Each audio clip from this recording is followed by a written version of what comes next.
graphs show our listening to a news report. Listen to a news report about Mayon volcanic Philippine pride because of its near perfect cone. What is the new report about?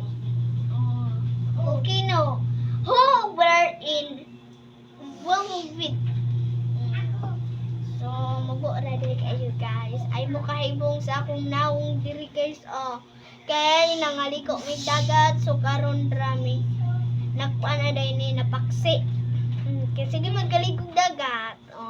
Sunod-sunod na sa buwan. Maligo na sa dagat guys. So, bye-bye. Thank you for watching. I love you all. Mwah!